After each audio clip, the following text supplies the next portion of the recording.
Hello, ये third video है इस लेक्चर का। तो जैसा कि फर्स्ट पार्ट में मैंने आपको जनरल से जो इन्फॉर्मेशन है वो बताई थी। उसके बाद मैंने आपको पिछली वीडियो में आइसोथर्मल प्रोसेस बताया कि वर्क डन कैसे निकालते हैं इसके लिए।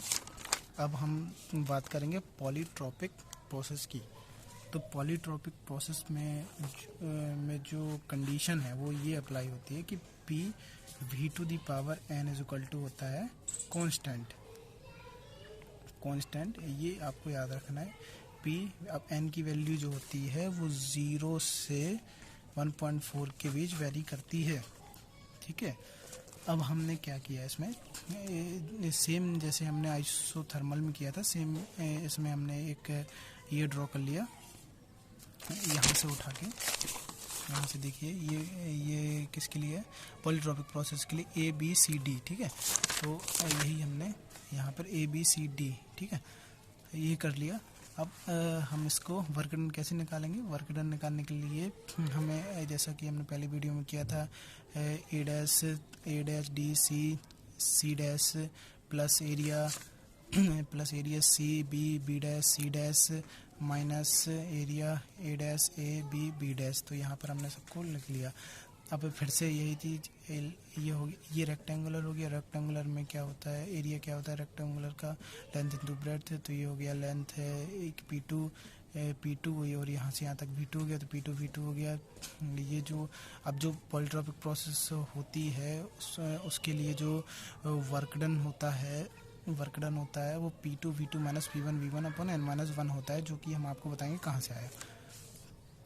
और एरिया जो है यहाँ पर ये कौन सा एरिया है, ये वाला A' तो इसको माइनस किया। ठीक है, इसको जैसे माइनस किया P1 V1 P2 V2। अब देखिए फ्रेंड, इस कंडीशन में ये नहीं कटेंगे। क्यों नहीं कटेंगे? क्योंकि ये आइसोथर्मल प्रोसेस नहीं है, ये पॉलीट्रॉपिक प्रोसेस है। आइसोथर्मल प्रोसेस में क्या था, हमने P1 V1 is equal to P2 V2 इसलिए था क्योंकि टेम्परेचर कांस्टेंट थे। इसमें जो है पॉलीट्रॉपिक में इसमें टेम्परेचर कांस्टेंट नहीं है।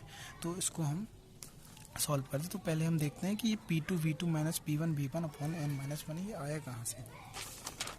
ठीक है, तो ये जो इक्वेशन है ये कहाँ से आई, सेम करना है उसके जैसा ही, थोड़ी बहुत डिफरेंस है। तो हमें क्या करना है, हमें एरिया लेना है। सिंपल मैथ्स है यहाँ पर। तो एरिया कौन सा, एरिया C, ठीक है, B' C'। तो हमने ये एरिया ले लिया यहाँ पर। ठीक है, अब ये एरिया कितना हुआ, वर्क डन क्या करना, वही force into displacement. Force is equal to क्या होता है, प्रेशर इनटू एरिया। अब एरिया इनटू लेंथ क्या होता है, वॉल्यूम होता है। ठीक है, वॉल्यूम के बाद अब हमने इसको इंटीग्रेट कर दिया V2 से V1 की तरफ हमने इसको इंटीग्रेट कर दिया। इंटीग्रेशन में अब ये देखिए, अब हमें पहले बताया था हमने क्या होता है कि P v⁴n इक्वल टू होता है C मतलब कांस्टेंट। तो P बराबर क्या होगा, C अपॉन v⁴n। तो यहाँ पर हमने इसको रख दिया, C बाहर ले लिया। ठीक है, अब क्या होगा कि जब हम इसका इंटीग्रेशन करेंगे, इसका इंटीग्रेशन कैसे करेंगे, ये जो रहेगा तो कैसे आएगा, ये रहेगा V2 V1, ये C बाहर आ जाएगा, और v⁻n, क्योंकि ये ऊपर जाएगा तो ये माइनस हो जाएगा, और dV। तो जैसे कि हमने फर्स्ट वीडियो में आपको फार्मूला बताया था, इसके लिए फार्मूला कौन सा फार्मूला लगेगा, ये वाला फार्मूला लगेगा। ठीक है, x⁴n dx is equal to x 1 plus n upon 1 minus n। तो यहाँ पर n क्या है, यहाँ पर है माइनस n। तो यह क्या होता है v⁴1 minus n upon 1 minus n। और हम इंटीग्रेशन कर रहे हैं V2 से V1 की तरफ। फिर हम क्या करेंगे, पहले V1 रखेंगे, तो ये हो गया ये V1 1 माइनस n अपॉन ये V2 हो गया। ठीक है, अब हम इसका जो है अंदर मल्टीप्लाई कर देंगे। ये C के मल्टीप्लाई कर दिया हमने सब जगह। ठीक है, यहाँ फिर 1 है, ये 2 है। ठीक है, V1 V2। अब इसके बाद C की वैल्यू क्या होती है, C बराबर होता है P v⁴n। तो हमने यहाँ पर रख दिया।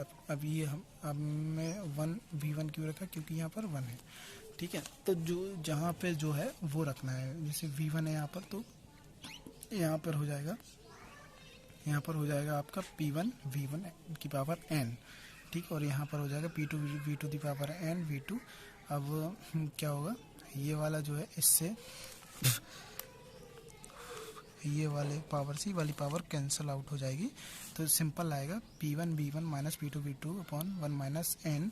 या फिर जब हम इसको पलटेंगे, मतलब इसके माइनस से अगर हम मल्टीप्लाई करेंगे बोथ साइड, जैसे हमने माइनस से मल्टीप्लाई कर दिया ऊपर और नीचे दोनों साइड, तो क्या होगा, ये जो वैल्यू होगी ये प्लस में हो जाएगी, तो ये हो जाएगा W is equal to work done is equal to P2 V2 minus P1 V1 upon n minus 1। तो ये जो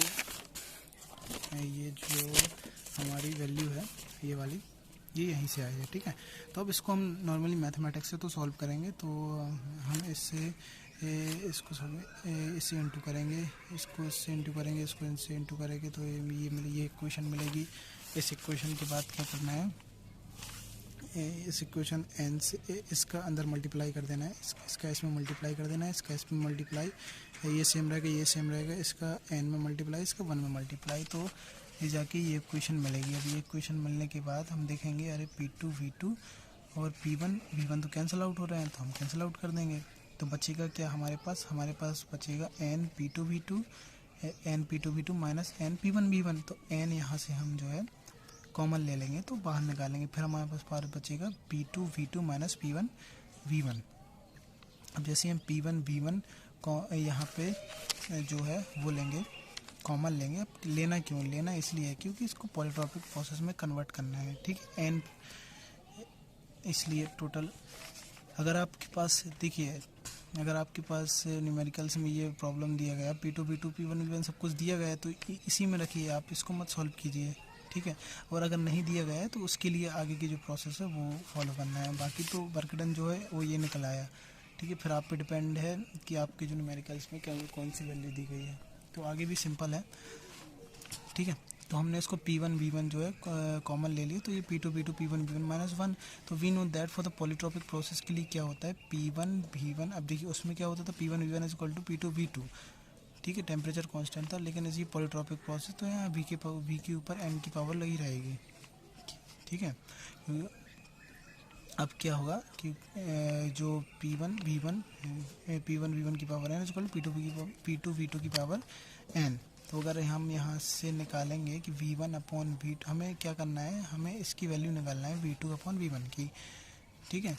हमें प्रेशर की फॉर्म में कन्वर्ट करना है इसको, तो हमने इसको ये वाली वैल्यू निकालना है, तो V2 upon V1 is equal to P1 upon P2, ठीक है। अब इससे जब ये पावर हटेगी तो यहाँ पे इसको जो है वो डिवाइड में आ जाएगी, 1 डिवाइड बाय n, ठीक है। अब ये जो वैल्यू है ये इस इक्वेशन में रखना है, मतलब V2 अपॉन V1 जो है V2 अपॉन V1 की जगह ये रखना है ना। जैसे हम ये सब्स्टिट्यूट करेंगे इसमें, तो n-1 P1 V1 P2 V2, ये हमने जब इसमें सब्स्टिट्यूट किया तो P1 अपॉन P2 माइनस 1। तो जब इसको हम सॉल्व करेंगे तो क्या होगा, अब देखिए यहाँ P2 है, यहाँ P1 है, यहाँ P1 है, P2 इसको ऊपर ले जाएंगे, तो जब हम इसको यहाँ से P2 को हम ऊपर ले जाएंगे, P1 को हम नीचे ले जाएंगे, ठीक है।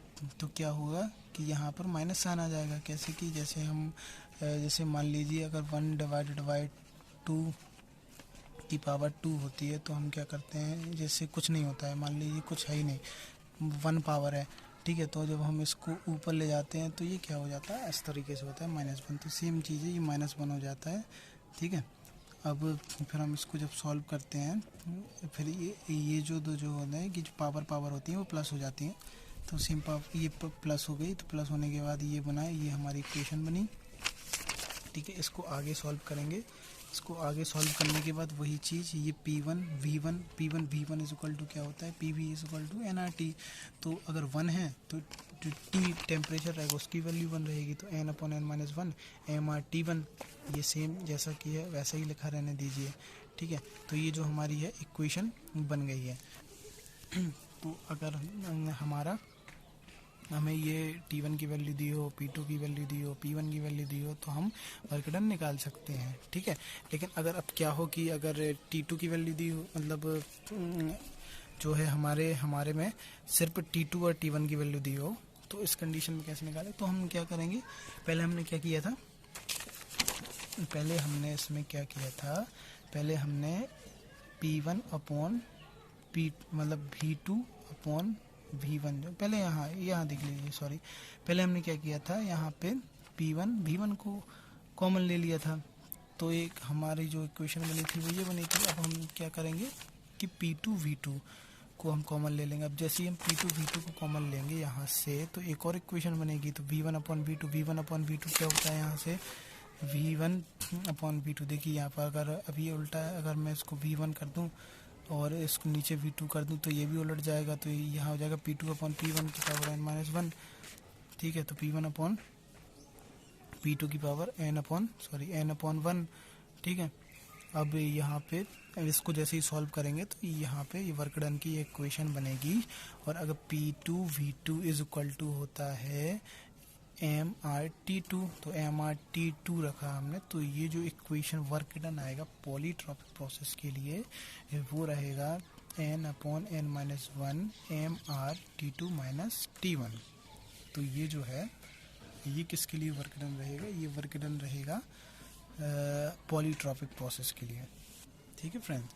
अब हम बात करेंगे आइसेंट्रोपिक प्रोसेस। तो जो पॉलीट्रॉपिक प्रोसेस को ड्राइव करना है, जैसे पॉलीट्रॉपिक प्रोसेस मैंने भी ड्राइव किया, सेम वैसा ही सेम एग्जैक्टली जो है, तो ये जो है अब हम वर्क डन निकालेंगे आइसेंट्रोपिक प्रोसेस के लिए। तो जैसा कि मैंने बताया कि इसमें जो है सेम ही करना है आपको, जो जैसा कि आपने पॉलीट्रॉपिक प्रोसेस में ड्राइव किया था सेम इसमें ही आपको ड्राइव करना है, ठीक है। तो जैसा कि हमने सेम इसमें ड्राइव किया है, ये हमारे पास वैल्यू है P1 is equal to MRT1। फिर हमने क्या किया, अब जो P2 अपॉन P1 की पावर गामा-1 होता है, ये वैल्यू होती है T2 अपॉन T1 के बराबर। मतलब जो T2 अपॉन T1 होता है वो बराबर होता है P2 अपॉन P1 की पावर गामा-1 अपॉन गामा। तो सेम वैल्यू हमने यहाँ पर पुट कर दी, ठीक है, पुट कर दी। अब हमने क्या किया कि ये T1 का अंदर मल्टीप्लाई कर दिया, तो जैसे ही मल्टीप्लाई करेंगे तो T1 से T1 कैंसिल हो जाएगा, तो यहाँ पे बचेगा T2 माइनस T1। तो ये आ गया वर्क डन बराबर gamma upon gamma one MRT2 minus T1। अब हम जानते हैं कि स्पेसिफिक रेशियो जो होता है CP अपॉन CB का, उसको गामा बोलते हैं, ठीक है। और जो CP माइनस CB होता है वो R होता है, ठीक है, R होता है ये गैस कांस्टेंट। तो R, अब हमें क्या करना है, यहाँ से R की वैल्यू यहाँ पुट करेंगे। इससे पहले हम R की वैल्यू निकाल लें, तो R की वैल्यू CP माइनस CB होता है, CB कॉमन लिया तो CB जैसे कॉमन लेंगे तो आ जाएगा 1 माइनस CB अपॉन CP, ठीक है। अब CP अपॉन CB क्या होता है, गामा, तो CB अपॉन CP क्या होगा, 1 अपॉन गामा। तो ये 1 अपॉन गामा, यहाँ इसका इंटू किया तो यहाँ पर हमें इक्वेशन मिली। इसको सॉल्व करने के बाद ये CP गामा-1 अपॉन गामा, ठीक है। तो ये जो पूरी इक्वेशन है ये वाली, इसको हमने कहाँ रख दिया, इस वाली इक्वेशन में। इसको इक्वेशन में जैसे R की जगह रखा हमने, तो क्या हुआ, अब ये गामा से गामा कट हो गया और गामा-1 से गामा-1 कट हो गया। यहाँ क्या बचा, MCP T2 माइनस T1। तो जो वर्क डन निकला किसके लिए, सॉरी, आइसेंट्रोपिक प्रोसेस के लिए, वो निकला वर्क डन बराबर MCP T2 माइनस T1। अब ये जो इक्वेशन है, ये जो पूरी इक्वेशन है, ये आप उसमें नहीं कर सकते, आप जो पॉलीट्रॉपिक प्रोसेस है वो आप इसमें यहाँ से कर सकते हैं, ठीक है, यहाँ तक कर सकते हैं, क्योंकि उसमें जो है जो वैल्यू है वो n की वैल्यू रखते हैं जो कि डिफाइन नहीं होती है। इसमें क्या होता है, गामा की वैल्यू डिफाइन होती है 1.4, तो और CP अपॉन CB भी गामा होता है। तो इसको हम सॉल्व करके ये वाली जो इक्वेशन है हमें मिल जाएगी, जो कि आइसेंट्रोपिक प्रोसेस के लिए होगा, वर्क डन होगा MCP T2 माइनस T1, ठीक है। तो thank you so much friends. और अगर आपको कुछ पूछना हो, अगर आपको कुछ समझ में ना आया हो, तो आप मुझे मैसेज कर सकते हैं, ठीक है। और इसके बाद मैं आपको नेक्स्ट वीडियो में इसकी बताऊंगा वॉल्यूमेट्रिक एफिशिएंसी, मैकेनिकल एफिशिएंसी वगैरह। ठीक है, तो आज के लिए बस इतना ही। So thank you so much. अगर कुछ समझ में ना आया तो प्लीज़ प्लीज़ प्लीज़ आप मुझे बताइए। ओके, मैं आपकी प्रॉब्लम को सॉल्व करूँगा। Okay, bye.